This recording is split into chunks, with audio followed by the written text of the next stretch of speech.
God here, and welcome to the Gods of Odds, hosted by two of my favorites, Brad Hoyseth and Dave Daba.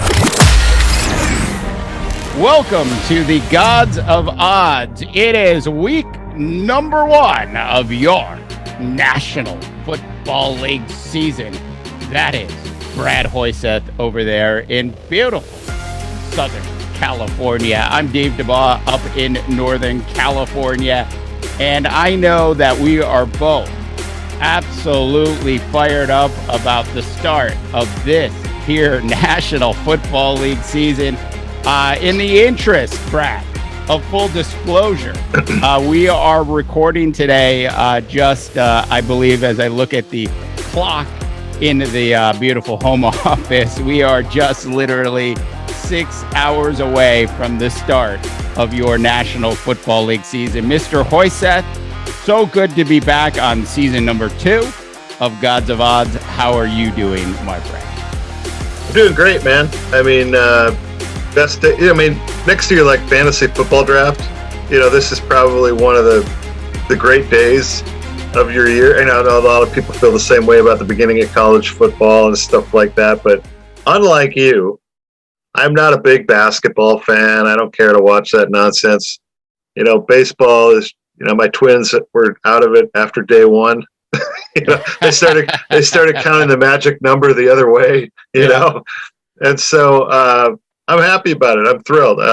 It appears like we're going to have fans this year. I mean, it's pretty cool watching some college football game with fans. I won't even get into the COVID stuff because that's a whole other issue that I think the entire country is tired of. But yeah, I'm excited. I mean, good football game on tap. I don't think we're talking about that one today. I looked at the 10 games, but I don't know, maybe you chose it. I didn't choose that game, but at the same time, should be a good one starting out tonight between the Bucs and the Cowboys. Cowboys always draw a lot of interest. Buccaneers returning Super Bowl champions. So I'm excited to sit on my couch and do absolutely nothing for 3.5 hours. Well, one thing's for sure. Brad Hoyseth, not being a big, huge National Basketball Association fan, trust me, North America, he has reserved his dribble for Gods of Odds today because he's got all sorts of dribble that he'll, I'm sure, be talking about. Yeah. So listen, just to set this straight for everybody, we pick the top 10 games of the week and give you our thoughts and opinions on what to go with out of your top 10 National Football League games. Before we dive into those, super quick, Brad, are you going to tell us who you're picking to win the Super Bowl at the start of this? Because I think we should get those things out. And I guarantee Brad Hoyseth will not be saying the Dallas Cowboys. I want a team out of the AFC and I want a team out of the NFC. And I want to know, who does Brad Hoyseth think is going to win the Super Bowl this year?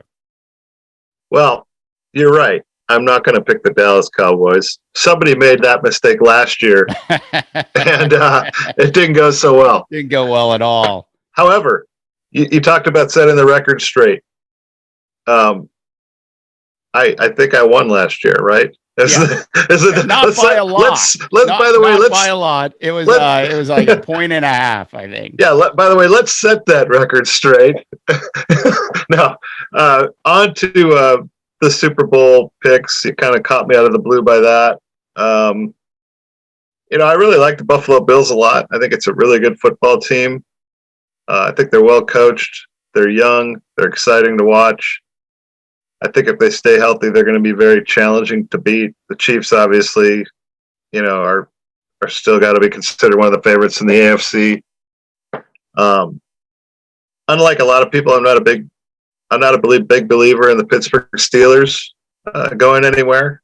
They have an atrocious offensive line.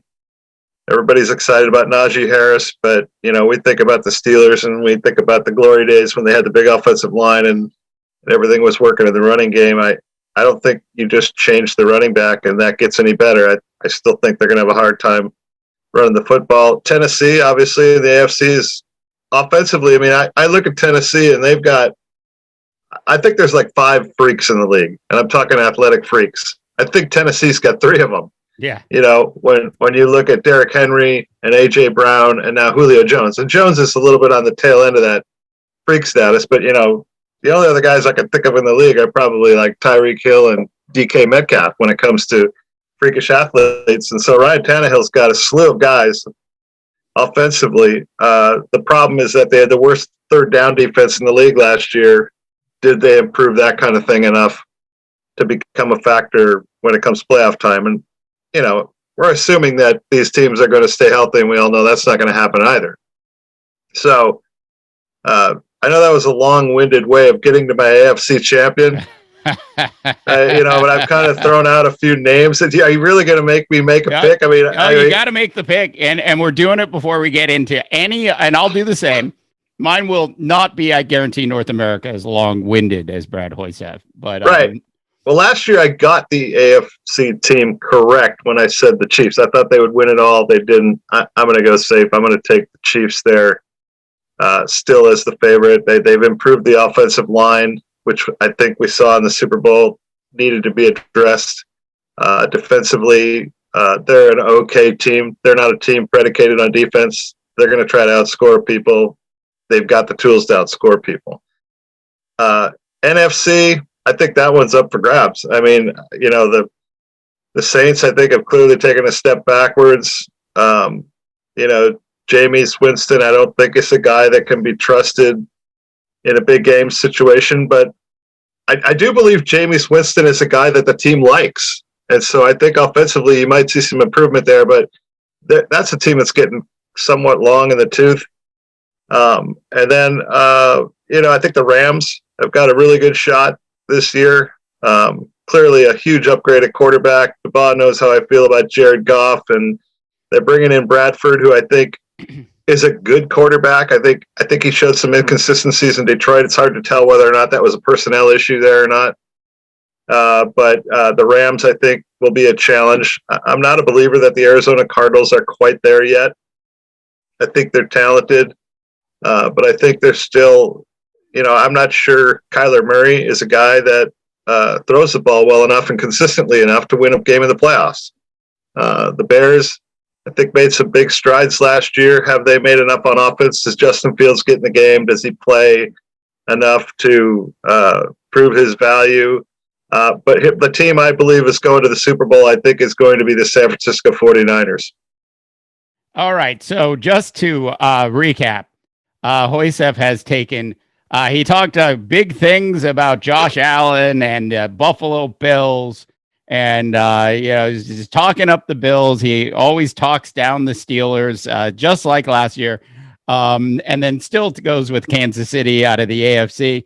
And then in the NFC, he takes who I would have taken, which was the San Francisco 49ers. Being here in the Bay Area, I can tell you that this team is for real. The depth at running back is absolutely fantastic with this 49er football team.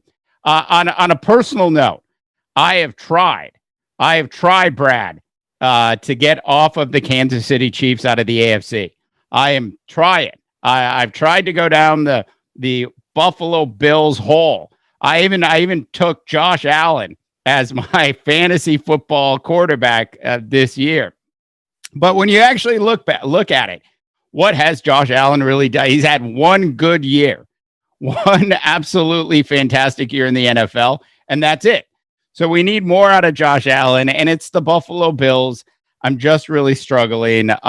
Minus any sort of catastrophic injury, I agree with you on the Chiefs going to the Super Bowl out of the AFC. In the NFC, I think it's a 3-team race. It's the 49ers, it's the Packers, and it's going to be the Tampa Bay Buccaneers. And I have said on a different podcast recently, I have come clean about what happened with me last year in the Dallas Cowboys.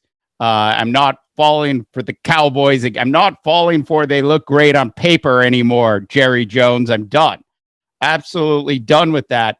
That being said, I just think that that this Tampa Bay Buccaneer team is actually going to be strong enough, and they do have enough talent to repeat, at least coming out of the NFC. In terms of who I think is going to win it all, I'm going to make this really simple, and I'm going to be really just go with the obvious choice this year because I'm still bitter about what I did last year with the Cowboys. I am going with the Kansas City Chiefs to win it all. Mr. Hoysef, the floor is yours.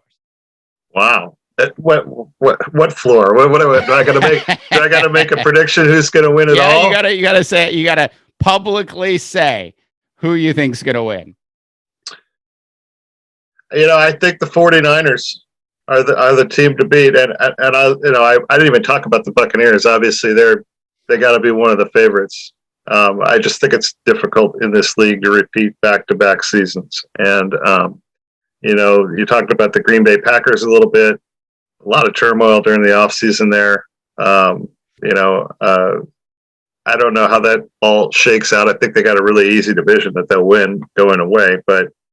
And I think Aaron Rodgers, as we've talked about many times before, is, arguably the smartest quarterback in the league, along with Brady and maybe a couple other guys. He and Devontae Adams are a sensational combo, and, they worked it out well with the tight end last year getting involved.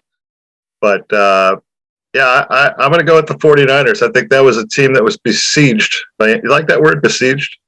Word of the show so far. Yeah, besieged by injuries. Yeah, they were besieged by injury. You might even put that up as a graphic at some point, But no, I like what I'm seeing up there. I think they've been building that thing. I think they just had a ton of injuries last year. They would have been right there in the NFC. I think the Rams are really good. I mean, if their new quarterback can get the ball to the receivers, is something that their previous quarterback couldn't, that defense is great. It's going to keep them in a lot of games. I think the best three defenses might all be right there, right? With the Bucks and I forget who I'm talking about, the Bucks and I don't know. I lost my mind. I lost my train. The 49ers. Let me help you out here just for a quick sec, Brad. A couple things you need to be aware of as you head down the rabbit hole that is your Los Angeles Rams there in LA.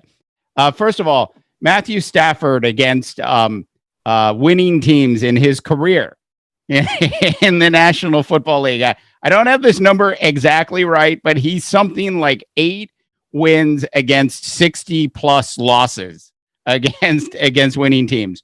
So first of all, was it all his fault in Detroit? Did Andrew Luck win with an absolutely terrible Indianapolis Colts team? The answer is yes. Is Matthew Stafford responsible for a lot of those losses in Detroit? Yes. Is he an upgrade over Jared Goff? Yes, just barely. You have to remember Matthew Stafford from 3 years ago or 4 years ago. I would have been really happy if the Rams had picked him up then. I think he's in the process right now as we speak, Brad, of skiing down the backside of Career Mountain. And there it is. He's following Andy Dalton down to the base of the mountain. Look, Matthew Stafford is towards the end of his career. Vegas agrees with me. They last year they had the Rams at like 10 wins. This year with a Goff gone and a Stafford coming in, they've only upped the odds by half a game. Plus, we're playing one more game. So Vegas doesn't see a major upgrade in what Stafford is going to bring to this Rams team. And I agree with my buddies in Vegas on this one. I think it looks good on paper. There's all sorts of people in LA that think all of these great things about how great Matthew Stafford is. And as much as I love Matthew Stafford, I really love Matthew Stafford from 3 years ago. This Matthew Stafford to me feels like he's towards the end of his career and it's going to happen fast. I agree with you. Like I said at the top, I think he has always been a little inconsistent. Yeah. but I do believe he's a huge upgrade over Jared Goff, who I think is one of the worst two starting quarterbacks in the league. I would put Goff below Andy Dalton. The only guy that maybe I could slip below Jared Goff would perhaps be, oh gosh, I lost my train, but Matt in Atlanta. Matty Ice. Matt Ryan, right? Yes. I mean, that's another guy that I don't know what Atlanta's thinking there. They're all excited about their tight end. I'm like, yeah, but they have to have a guy to get them the ball. And so I agree with you. Another thing I don't really care for about the Rams is I don't really like their offensive game plan. I don't like all the little crossing patterns and all that kind of stuff. At some point, you got to take a shot downfield. I think that's where Goff couldn't get it done. And I think Matthew Stafford, he will be able to take some shots downfield. So I think they'll be a little bit more dangerous offensively. I don't have any visions of, Stafford being the MVP of the league or anything like that. But, man, that defense is good, Dave. Yeah, they are. All right, so just to recap, Brad, I think if I heard you right, you took the 49ers to win it all. Dave Dabaugh has taken the Kansas City Chiefs in a highly predictable fashion. On that note, it is time for us to dive into our top 10 games of the week for week number 1 of your 2021 I forgot what year it was, National Football League season. Mr. Hoysef, you have the honors, my friend. I'm going to go with arguably the worst game in the history of football. Jacksonville at Houston. And the Jaguars are a 2.5-point favorite. That will not happen very much this year. But it just goes to show you at what a disaster the Texans are. I mean, that is... Yeah, I look at two teams in the league that have the potential to go 0-16, and it's the Titans and the Lions. I think those are the two worst teams that have zero chance of making the playoffs on day one of the season. Yeah. And Jacksonville, new coach, new quarterback. It's unfortunate that the ATN got hurt, the running back. But I just have a sense that Houston, is going to get off on the wrong foot just because they usually do. And, we don't have any basis for any of this stuff in week 1. I mean, right. Have you ever seen a preseason where guys played less? I mean, I think the Vikings, you're wearing your Vikings hat. I don't think they played anybody. Yeah, I know. And we've added themes this year to the Gods of Odds. So this first week, the theme for this first week, Brad, is the undiscovered country. Right. Right. It's like, you don't know what's going to happen. I mean, if you think about Jacksonville, look at what Clemson did. Like in their college football game without Trevor Lawrence, it was a completely different team. Then you got the Jags. You got Urban Myers, who already had his star rookie running back in the doghouse. He couldn't even get into any of those preseason games. The poor guy finally gets in, and then he's out. I think it's a season-ending injury for Etienne. So I just I'm with you on this one. This is this has to be one of the worst looking football teams on paper I've seen in a long time with the Texans. And I do not see them at all doing anything at all this year. This is your shot at 0-17 right here. This Houston Texans team. Yeah. So to make a long story short, I'm taking the Jags and I'm giving the 2.5 points, despite being on the road. And I probably won't take the Jags the rest of the year.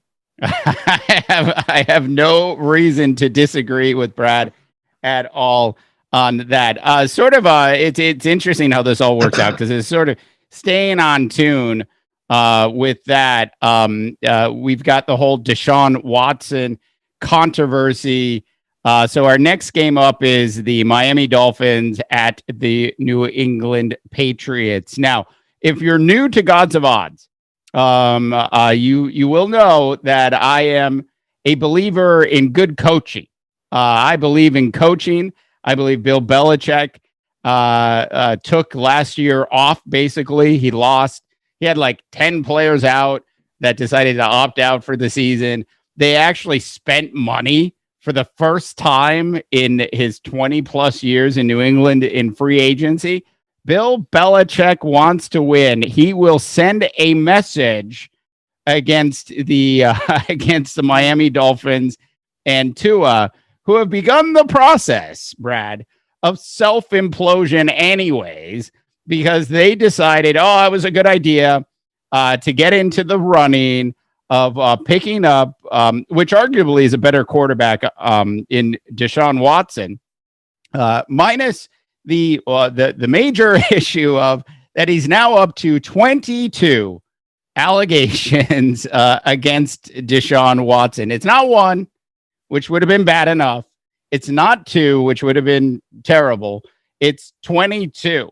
And yet, the Miami Dolphins didn't believe in Tua enough that they still, through backwards channels, they went down to the Panama Canal, Brad.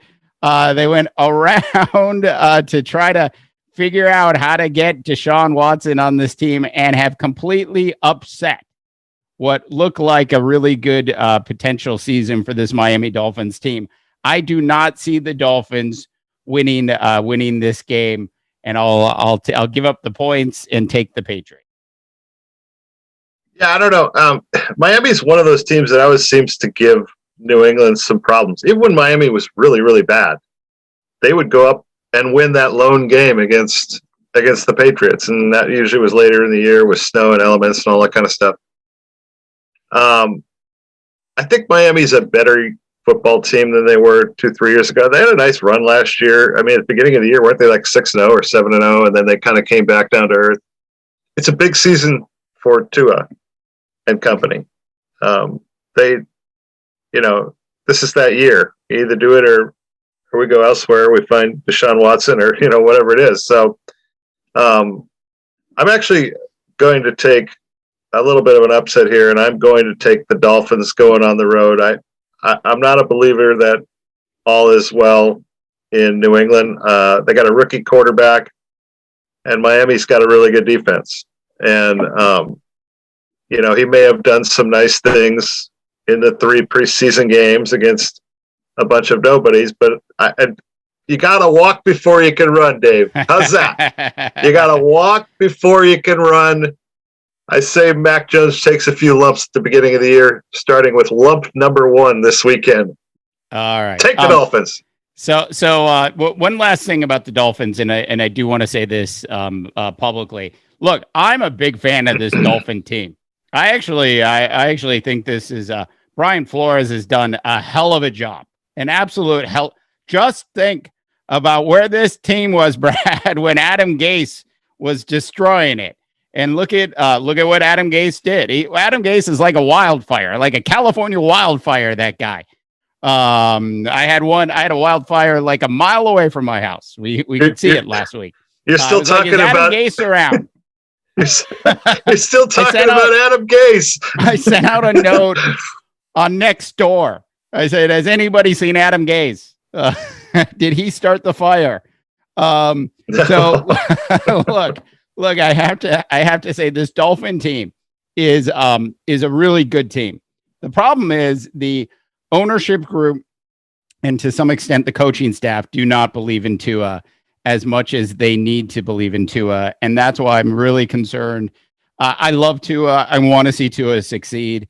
I just think that this first week of the season, Bill Belichick has had like 21 months to prepare for this one.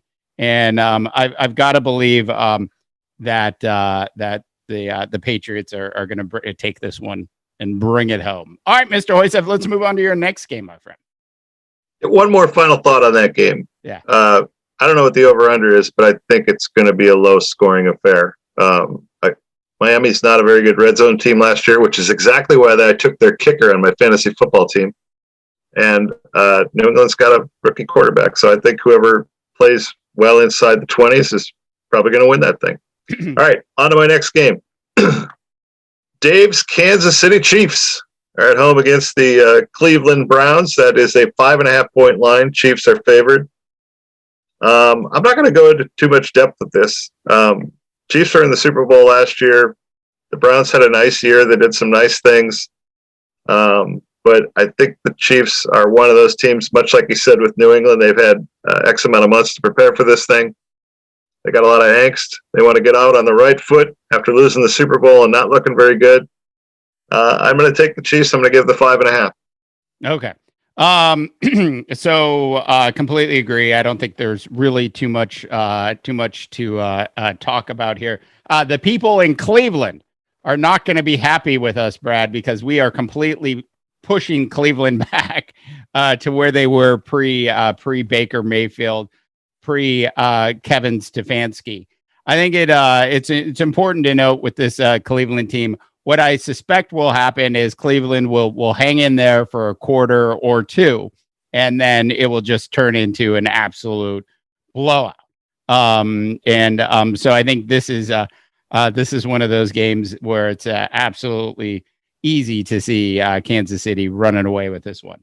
I do believe it'll be a high-scoring affair. I really do. I mean, I wouldn't be surprised if Kansas City was in the 40s and Cleveland was approaching 30. I think it's going to be a high-scoring deal. I don't think Kansas City has a great defense, and Cleveland can run the ball, and they can do a lot of things. But I just think at some point they stretch that lead to 14, and Cleveland's got to get away from that running game. And I like the Chiefs.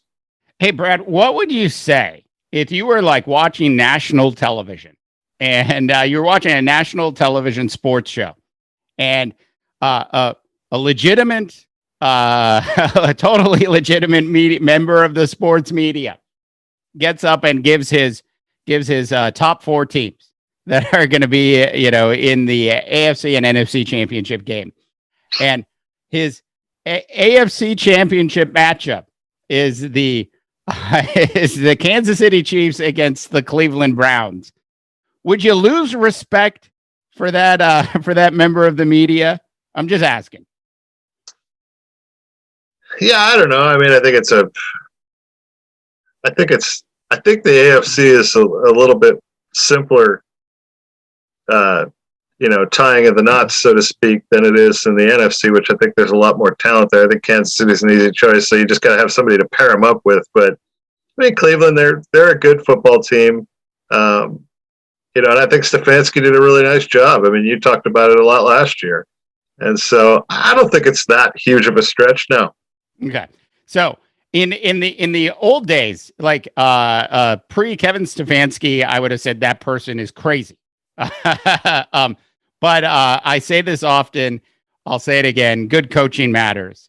And, Kevin Stefanski has done a fantastic job with this Cleveland Browns team. He understands which buttons to push with Baker Mayfield. And most importantly, Brad, if there are 10 buttons you can push for a quarterback, he understands that with Baker Mayfield, there are really only 4 or 5 worth pushing. And so they have things really dialed in between their running game.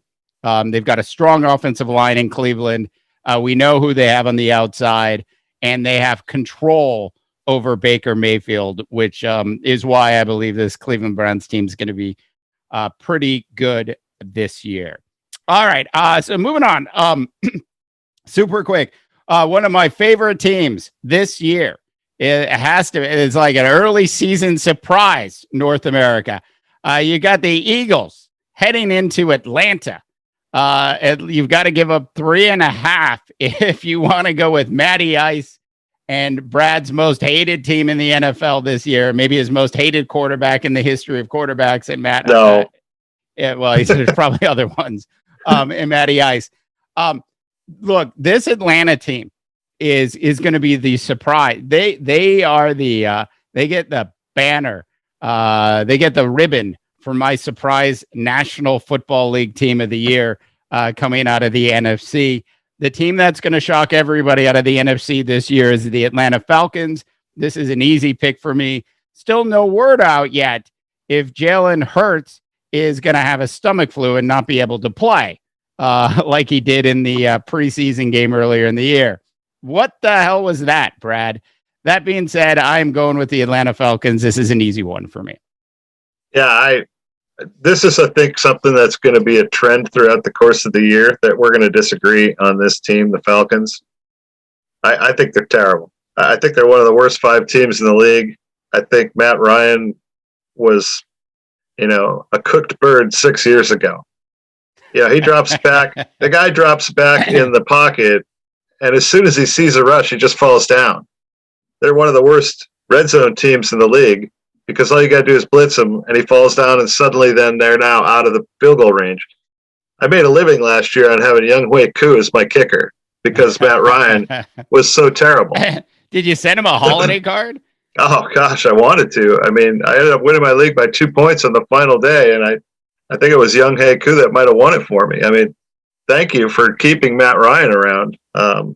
But no, I think this is a terrible football team. The Eagles, we saw some improvement last year. It was a brutal. Remember, the whole division was just terrible last year, and for most of the season, they were all under 500. But the Eagles made some improvements.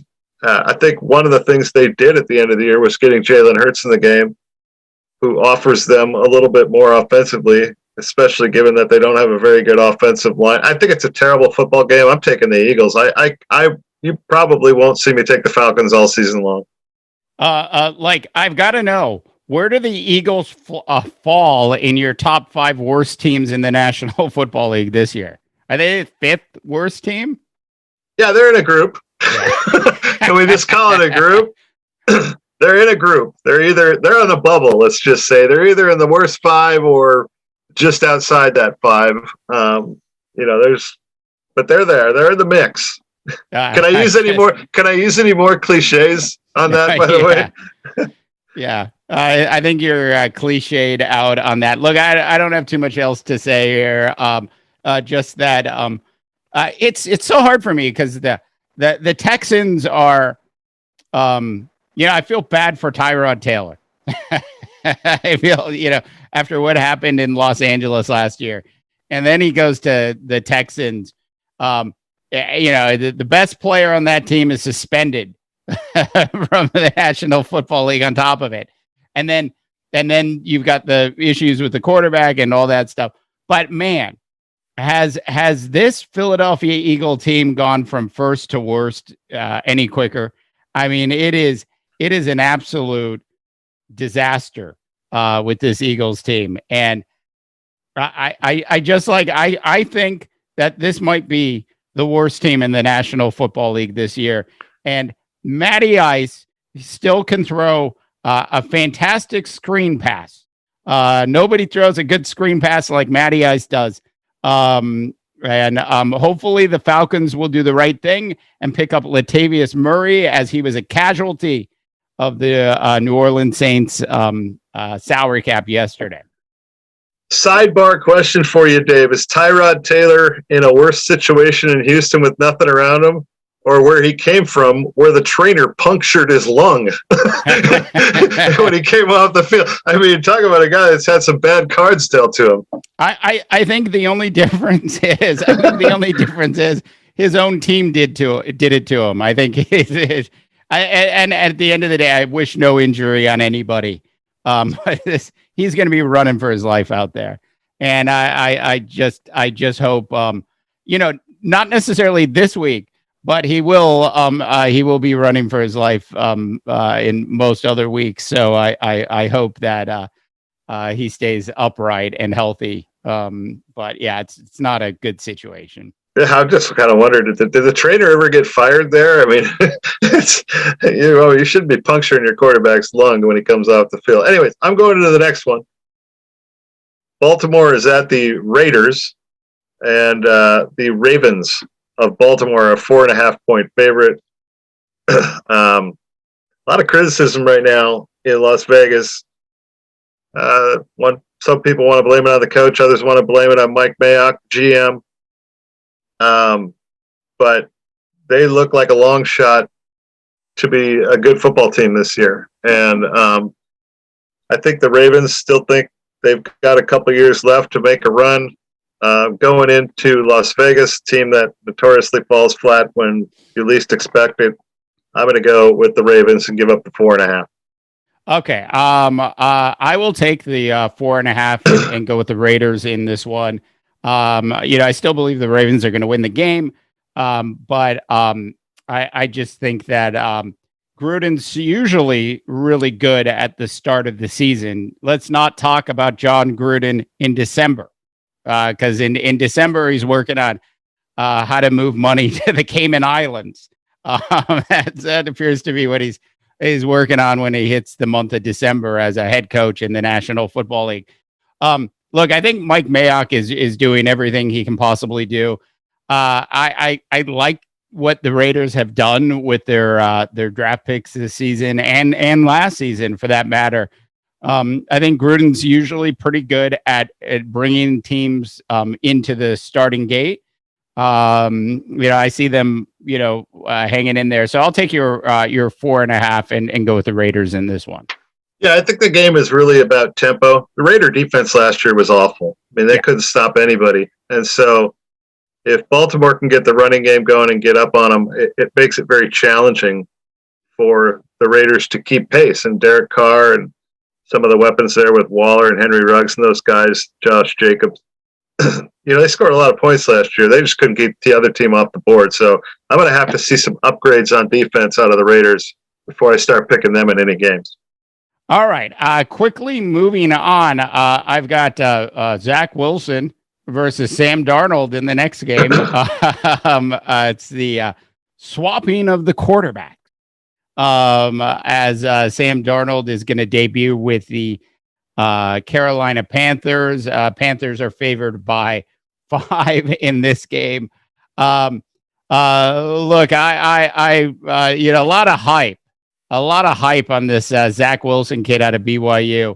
I've had a chance to sort of study Zach a little bit in the offseason because, Brad, I didn't have anything else going on. I was like, sorry, honey, I can't go to dinner today. I've got to watch film on Zach Wilson. There you go. So I don't know if you've used that excuse at all. No. Yeah. So Zach Wilson, really, I had to give an excuse to talk to you today. That's so true. So I believe I actually really like his game, and outside of the fact that he looks like he's still a freshman in high school, from his appearance and everything. Really super strong arm, smart kid, making good decisions. I think if you're gonna go with the Jets in this game, you're thinking about an upset. You're thinking about doing something that everybody else isn't going to do. They're going to go with the known enemy in the room, which is Sam Darnold. Darnold's going to put up some decent numbers. That's going to happen, and that this Panther defense is improving. So that's why, you'll see most people in America go ahead and take this. But look, I don't think Robert Saleh gets enough credit for what he did here in San Francisco. I think he's going to prove to be one of the best young coaches in the National Football League this year. I think for the first time in a very long time, outside of their jersey changes and upgrades, the New York Jets have finally got two things right in the same season. The hiring of their new head coach and the draft pick of Zach Wilson. I'm going with the Jets and Robert Saleh in the upset, and I will take your 5 points. Thank you very much, Mr. Hoysett. Yeah, I'm going in the other direction. I think first of all, I love Zach Wilson. I think the kid is going to be really special if they can put some stuff around him. And hey, I'll send you my game tape. Yeah. If they can put some stuff around him and keep him healthy, he could be good. The problem is that they don't have anything around him. And you talked about my bottom 5 teams. Remember the bottom 5 filler that we did about 5 minutes ago?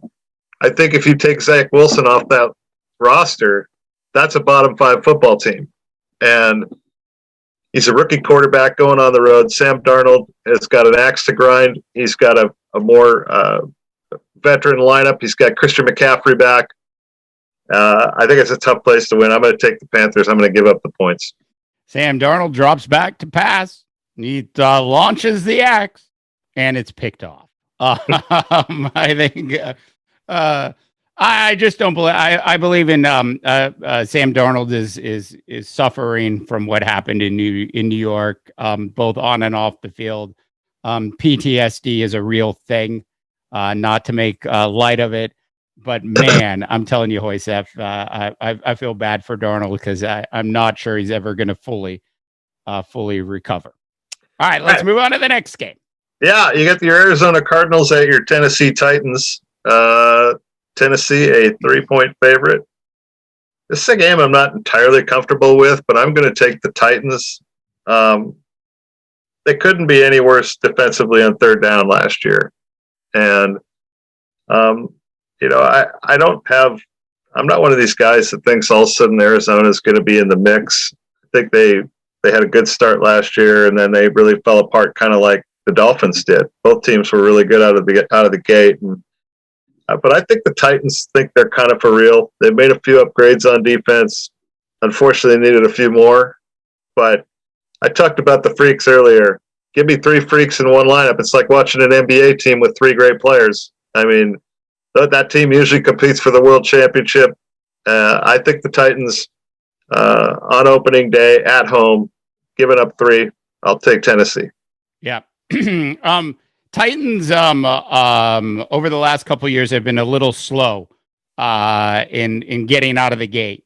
Sort of the opposite of what the Raiders do as an organization.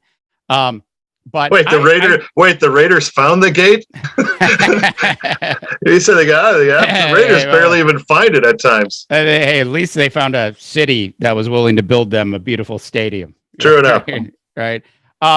Look, this Cardinal team is also like the Cowboys of last year. Just look absolutely fantastic on paper. And until you really sit down and you analyze their starting quarterback. I have to be a little bit careful here because week 2 of this National Football League season, the Vikings play in Arizona. And I want to be allowed in the stadium for that game because it's in striking distance. So I'll have to fly out for that game. But I'm having a hard time. I'm just like on paper, this Arizona Cardinal team should win this game. But I believe in the running game of the Titans. It's a home game for the Titans. It's the start of the season. I've got to believe the Titans are going to win this, and I'll take the Titans in this one as well. Well, I agree, Dave. We agreed on one. More than anything, I want to be allowed in whatever that stadium is now called that the Cardinals play in. Tennessee's dangerous. Yeah. They got a lot of offensive weapons. If they can get things figured out on defense, that could be your surprise team of the year. And I don't put the Cardinals in that classification. I still need to see more from Kyler Murray. I don't like him as a thrower of the football. I think he's a great runner. He's exciting. DeAndre Hopkins is a great player, but I don't think they're quite there yet. Yeah. Like how many yards did the King rush for? The Tennessee Titans, Derrick Henry. He rushed for over 2,000. I know that. 2,000. Have you ever seen? Do you remember? I mean, like back in the day, like you were coming anywhere close to 2,000 yards, like the entire National Football League would turn its attention to that. And it's almost like the quietest 2,000 yards ever rushed by a player in the National Football League. It's like this off season. It's like everybody's forgot. That Derrick Henry is still there in Tennessee. We haven't forgot Derrick. He doesn't get hurt. Derrick Henry, I had him on my fantasy team last year, and he, along with Young Wei Koo, I think was the reason I won by 2 points. Remember the finish Derrick Henry had? He had like a couple 200-yard games in the last 3 weeks. I mean, the guy is a beast. And, when you've got that and you've got A.J. Brown and you've now got Julio Jones, who's got to be excited to be the hell out of Atlanta, and Matt Ryan. I think Matt Ryan is going to be my guy to pick on this year. I can't even pick on Jared Goff this year. He's at such a bad team. I can't even pick on him. I love what the Detroit Lions are doing. Boy. Dan Campbell.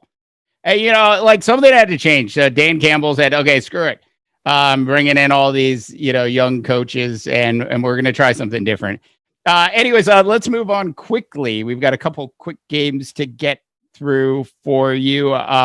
Next up, we've got the Minnesota Vikings at the Cincinnati Bengals. As I'll say this once, I always stay objective when it comes to the Minnesota Vikings. If not, I err on the side of being too hard on this franchise. That being said, I can tell you right now, speaking of PTSD, poor Joe Burrow. We talked about this at the start of the season last year with Joe Burrow. We were worried for him. We felt bad for him, and then it happened. And I ask you, have the Cincinnati Bengals made great strides in figuring out how to protect Joe Burrow during the offseason? And the answer is no. I do not see things being much better. The Vikings, the biggest issue they have in the long run is depth. And we saw it last year, and we'll see it again this year. But for a first game on the road against the Cincinnati Bengals, I think they're giving up 3 points here. I'll take the Vikes in this one. This should be an easy win for the Vikings. And don't forget about Dalvin Cook. Don't forget about the Vikings' great wide receivers, though Adam Thielen is already suffering with some minor injuries. But still, this team should be strong enough to dispose of Cincinnati. Yeah, I'm going to agree with you here. I'm going to take the Vikings, although I'm not comfortable with it. Nobody's played. I think they got a terrible leader on offense in Kirk Cousins. I think he's one of the worst leaders in terms of a quarterback in the league. The COVID thing is just ready to hit them at any minute. They got the lowest COVID vaccination rate of any team in the league. These are supposed to be your leaders. Yeah. And I think there's a little bit of turmoil there in Minnesota. I think it's an important moment for Mike Zimmer. But the thing that they had to do is they had to get better on defense, and they spent a lot trying to improve that defense. If you don't win this game and you're the Vikings, where do you go from there? Yeah. So they have to win. They have to win that game. And the sad part is if you watch any of their 3 preseason games, you'd put them in that bottom 5 with the Lions and all those teams down there, the Jets and the Falcons, and because they looked that bad during the preseason. But you just don't really know what you're going to get because none of the starters played. But you go to Cincinnati. I think the Vikings are a 500 football team. I don't think Cincinnati is. The Vikings have to get a win there on opening day. Otherwise, people in Minneapolis are going to be jumping off bridges. You can't lose that game on the road. So I'm going to take Minnesota. Yeah, I agree with everything you said there. Oh, look, I got to tell you, I know they tried to address the depth issues on defense in the offseason. They're willing to spend some money. They made some good, solid draft picks sort of along the way. Kirk Cousins, not a fantastic long-term solution for this team. I think it's clear, he'll do a good enough job to get you to 8-8, maybe sneak you into the playoffs, and add another year to that playoff appearance sign that they're so proud of in Minnesota. But I don't see much more out of that. And it could turn into a total train wreck this year. They could be on the bubble of the top 5. Like, a lot of people are talking about the Vikings being near the playoffs this year. I'm more skeptical that they're going to be closer to your Brad Hoy says worst 5 football teams in America bubble. Like, they're going to be on the verge of that bubble. Last year they had Riley Reif at left tackle, and they were one of the worst offensive lines in the league. Reif was the best offensive lineman they had, and he is now gone. And your rookie left tackle that you took the draft, last I saw was a picture of him in a wheelchair. Yeah. I mean, that is a really bad sign for a quarterback that cannot run. And so There's a lot of questions that need to be answered there. We didn't get a lot of answers in the preseason at all. A lot of unknowns. And so it's two teams that I don't think there's a lot of excitement over this game, but I will take the Vikings probably just because Daba's wearing a Vikings hat. Anyways, on to my final game. It's super simple. It's San Francisco at Detroit. I've already taken the 49ers to win the Super Bowl.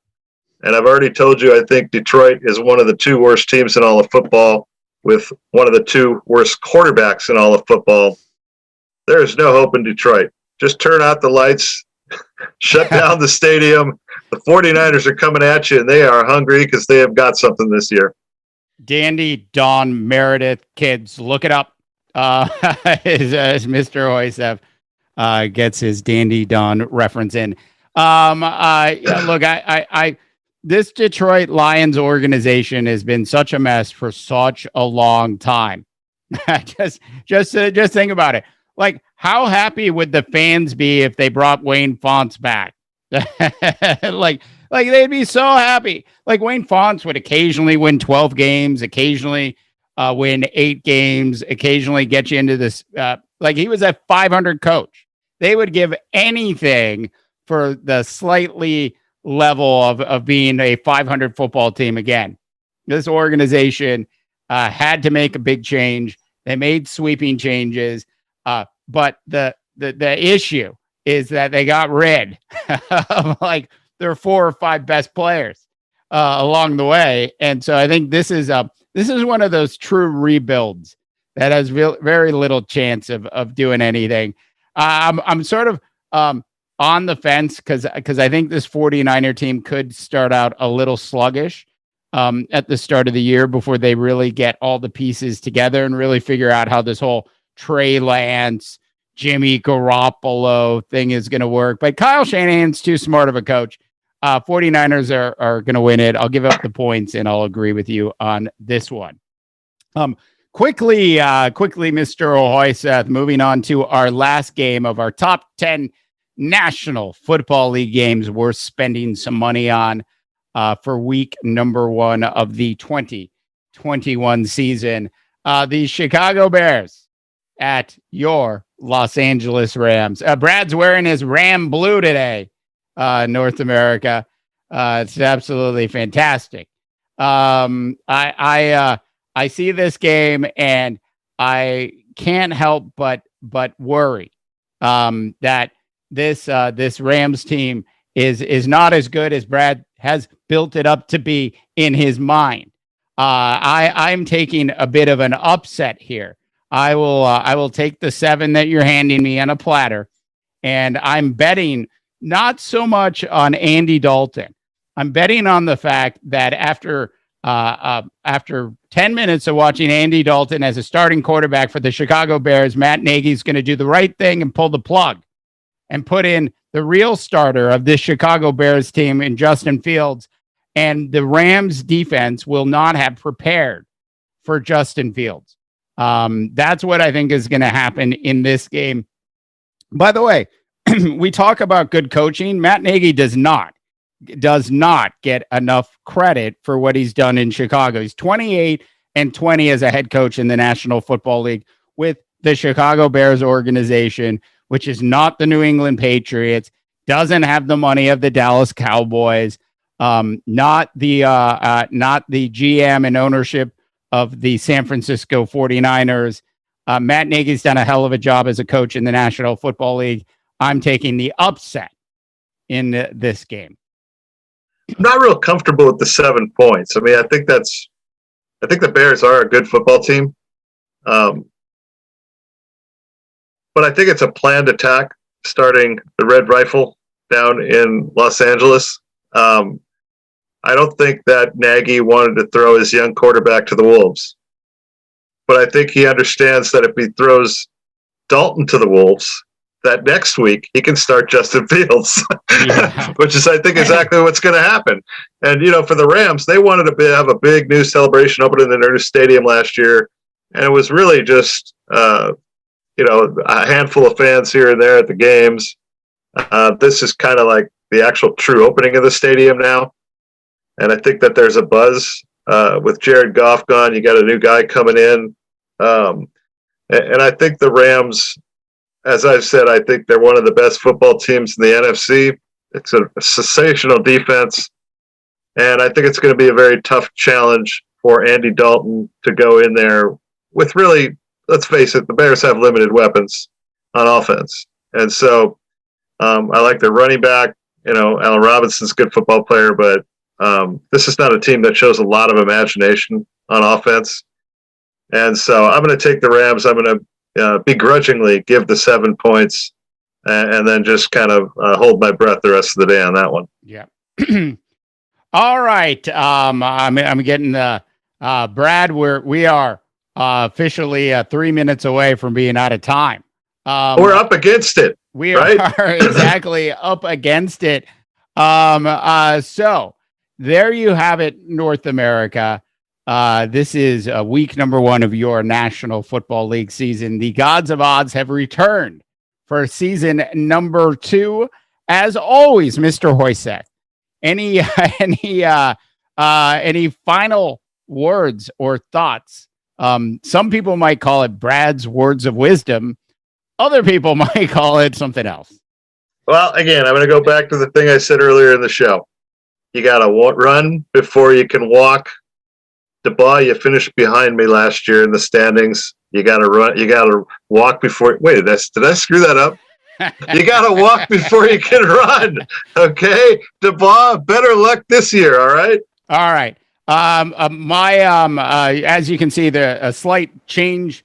I have not fallen for Jerry Jones and the Dallas Cowboys this year. My Super Bowl pick is the obvious place to go. I'm trying to pick my upsets correctly and make those very apparent to the public who those upsets will be. That being said, Mr. Hoyseth, as big as a victory, you wore the crown last year as being the best god of odds. You weren't. You barely won, my friend. So it's a victory, but a small one at that. So stay with us, North America, as the Gods of Odds heat up throughout the season. If you haven't had a chance to subscribe to the big show, go ahead and do that. Brad, I think maybe we should do one of those holiday cards this year, a Gods of Odds holiday card. Anyways, we are. By the way, I had 3 or 4 people asking me this week, "Where's the Gods of Odds?" Our big super fan, was asking, and she was saying there's other people asking. So I'm just glad we got things back up and running. Yeah. No, I've heard that, and it's updated logo. That people were asking me about merch this week, so all of that's in the works. If you have a chance, do check out our Big Sports website at mighty.rip. Brad, you can find Brad's good work over at JC Gridiron. You can find my sports podcast called The Disturbance all over the place, so do check that out. For Brad Hoyseth in beautiful Southern California, I'm Dave DeBaugh up in Northern California, wishing you all a tremendous rest of your sport viewing week. God here, and thanks for tuning in to the Gods of Odds. For more semi-witty sports commentary, please make sure you check out mighty.rip. Okay, go ahead and kill the music now.